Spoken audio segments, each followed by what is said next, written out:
میں نے چند نوٹ اس کی ہتھیلی پر بھی رکھ دیے۔ میں بولی تم یہ پیسے اپنی شخصیت کو گروم کرنے پر لگاؤ، میں بہت جلد تمہاری شادی کرا دوں گی۔ وہ میری بات سن کر مسکرا دی۔ مجھے علم تھا کہ میری بڑی بہن کے گھر کے حالات بھی اچھے نہیں تھے، میں نے ابھی ان کی بھی مدد کرنی تھی۔ اب یوں ہونے لگا کہ میں ہر رات کوٹھے پر رقص کرنے کے لیے جانے لگی۔ میرے پاس پیسوں کی ریل پیل ہو گئی۔ میں دونوں ہاتھوں سے اپنی ذات پر، اپنے باپ اور بہنوں پر خرچ کرنے لگی۔ ہمارے حالات بہت اچھے ہو گئے۔ مجھے اب ان آسائشوں کی عادت سی ہو گئی۔ میں نے اپنی شرافت کو پیسے کی لوری سنا کر گہری نیند سلا دیا تھا۔ میں ہر رات کوٹھے پر ناچتے جاتی تو دیکھتی کہ مظہر سب سے زیادہ میرے آگے پیچھے ہوتا۔ وہ میری اداؤں پر مر مٹتا تھا، مجھے بھی اسے تڑپا کر بہت خوشی ہوتی۔ یوں ہی وقت گزرتا گیا اور میری ساس عمرے سے واپس آ گئی۔ ان کے چہرے پر نور ہی نور تھا۔ میری ساس کہنے لگی، بہو میں تمہیں ایک بہت ہی اہم کام سونپ کر گئی تھی، مجھے بتاؤ تم اس میں کامیاب ہوئی ہو یا نہیں؟ میں نے نفی میں سر ہلا دیا۔ میری ساس کا چہرہ اتر گیا۔ وہ کہنے لگی، مجھے علم ہے کہ میرے جانے کے بعد مظہر نے تمہیں بہت تنگ کیا ہوگا، مگر تم یہاں سے نہیں گئی، میرے لیے یہی کافی ہے۔ اب دیکھنا میں سب کچھ ٹھیک کر دوں گی۔ میں مسکرا دی، جبکہ اندر ہی اندر مجھے یہ معلوم تھا کہ میری ساس مجھے صرف جھوٹی تسلیاں دے رہی ہے۔ اس بیچاری کے ہاتھ میں کچھ بھی نہیں تھا۔ ساس کے آنے کے بعد بھی مظہر نے اپنی روش جاری رکھی اور میں نے بھی اپنا کام دھندا نہیں چھوڑا،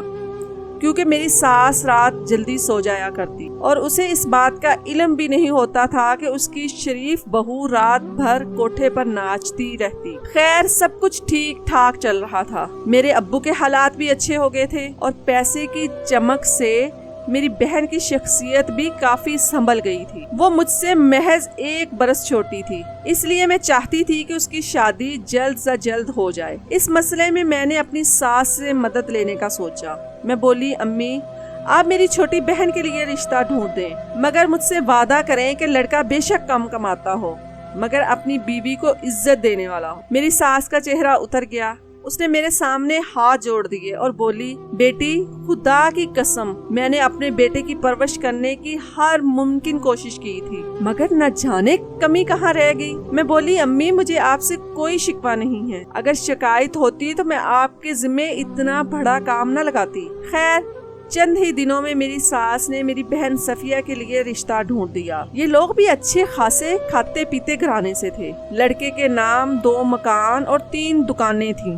ان کے کرائے آتے تھے اور ایک دکان پر لڑکا خود بیٹھتا تھا۔ میں نے دیکھا وہ خوبرو بھی تھا۔ میں نے ان لوگوں کی اچھی طرح سے چھان بین کرائی۔ مجھے ہر طرف سے اوکے کی رپورٹ ملی۔ میں نے ان لوگوں کو اپنے والدین کے گھر بلا لیا۔ لڑکے والوں نے صفیہ کو پسند کر لیا۔ میں نے ابو سے کہہ دیا کہ آپ نے صفیہ کے جہیز کی بالکل بھی فکر نہیں کرنی، میں ہر ممکن کوشش کروں گی کہ اس کا جہیز بنانے کی۔ ابو جھولیاں بھر بھر کے مجھے دعائیں دیتے رہے۔ صفیہ بھی میری بہت مشکور تھی اور باجی بھی مجھ سے خوش تھی۔ مجھے زندگی میں اور چاہیے ہی کیا تھا؟ شوہر تو مجھ سے نفرت کرتا تھا، پھر میں نے اپنے دل کا سکون اپنوں کی مدد کرنے میں ہی ڈھونڈ لیا۔ صفیہ کی شادی کو چند ہی روز رہ گئے تھے۔ میں اب ہر رات کوٹھے پر جایا کرتی۔ صبح ہوئی تو مظہر گھر پر آیا۔ وہ بہت گھبرایا ہوا تھا۔ میں بولی، مظہر کیا بات ہے؟ وہ کہنے لگا، میں ہر رات جس لڑکی کا رقص دیکھنے جاتا تھا وہ مر گئی۔ یہ خبر مجھ پر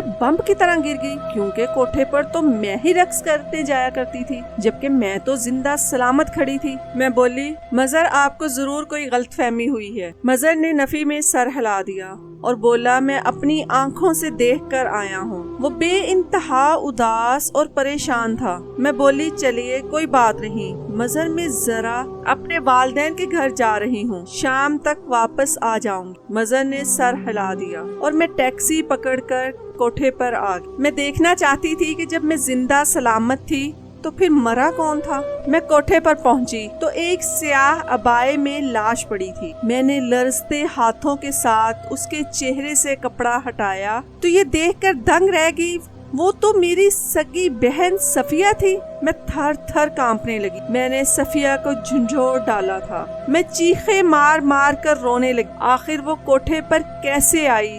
اور اسے کیا ہوا تھا کہ وہ اچانک مر گئی۔ میری چیخو پکار سن کر ایک عورت نے میرے کندھے پر ہاتھ رکھ دیا۔ میں نے سر اٹھا کر دیکھا تو میری ساس کھڑی تھی۔ میں بولی امی یہ سب کیا ہے؟ میری ساس بولی عنایا میرا بیٹا مظہر ایک یتیم بچہ تھا، میں نے اس کی پرورش کرنے کی بہت کوشش کی، مگر ظاہری سی بات ہے میں اس کے پیچھے پیچھے نہیں جا سکتی تھی، اس لیے وہ غلط صحبت میں پڑ گیا۔ میں اسے سدھارنا چاہتی تھی، اس لیے میں نے ایک غریب گھرانے کی شریف لڑکی کا انتخاب کیا، مگر مظہر کو ماڈرن لڑکی چاہیے تھی۔ تب میں نے اس سے کہا کہ اگر یہ لڑکی تمہیں چھوڑ کر چلی گئی تو تم جس پر ہاتھ رکھو گے اس سے تمہاری شادی کر دوں گی۔ مجھے علم تھا کہ تم مظہر کو چھوڑ کر نہیں جاؤ۔ میں عمرے پر چلی گئی، جب واپس آئی تو تم میرے گھر پر ہی موجود تھی۔ مجھے بہت خوشی ہوئی، مگر پھر معلوم ہوا کہ تم رات بھر گھر سے باہر رہتی ہو۔ یہ بات میرے لیے پریشان کن تھی، اس لیے میں نے تمہاری جاسوسی کروائی۔ ساری حقیقت کھل کر میرے سامنے آ گئی۔ خیر، میں نے یہ سب ختم کرنے کے لیے صفیہ کا سہارا لیا۔ دیکھو تمہاری اور صفیہ کی آنکھوں میں کس قدر مشابہت ہے۔ تمہارے جانے کے بعد صفیہ نے مرنے کا ناٹک کیا، اب مجھے یقین ہے کہ سب کچھ ٹھیک ہو جائے گا۔ اپنی ساس کی بات پر مجھے بے حد حیرت ہوئی، مگر میں منہ سے کچھ بھی نہیں بولی۔ خیر، صفیہ بھی اٹھ بیٹھی تھی، اس کی شادی ہو گئی تھی۔ اب میں نے محسوس کیا کہ مظہر بھی کوٹھے پر نہیں جایا کرتا تھا، بلکہ وہ میرا خیال رکھنے لگا، اپنی کمائی میرے ہاتھ پر رکھنے لگا تھا۔ میں نے مظہر سے اس تبدیلی کی وجہ پوچھی تو وہ بولا، یہ دنیا فانی ہے، آج ہم ہیں کل ہم نہیں ہوں گے۔ رات بھر ایک رقاصہ ہمارے سامنے ناچتی رہی اور صبح ہوتے ہی وہ مر گئی، وہ اللہ کو کیا منہ دکھائے؟ اگر رات بھر رقص دیکھنے کے بعد میں بھی صبح مر جاؤں تو اللہ کو کیا جواب دوں گا؟ موت کا تو کوئی بھروسہ نہیں، وہ تو کسی بھی وقت آ سکتی ہے۔ اس لیے میں نے برائی سے توبہ کر لی ہے، میں اپنی باقی کی زندگی اللہ کو خوش کرنے میں گزار دوں گا۔ مظہر کی باتیں سن کر مجھ پر کپ کپی طاری ہو گئی۔ میں بھی اپنی ضروریات پوری کرنے کے لیے غلط راستے پر چل پڑی تھی۔ شکر ہے اللہ نے مجھے جلدی سنبھال لیا، میں نے بھی سچے دل سے توبہ کر لی۔ اب میری اور مظہر کی زندگی میں سکون آ گیا ہے، اور یہ سب میرے رب کی رحمت کی وجہ سے ہوا ہے۔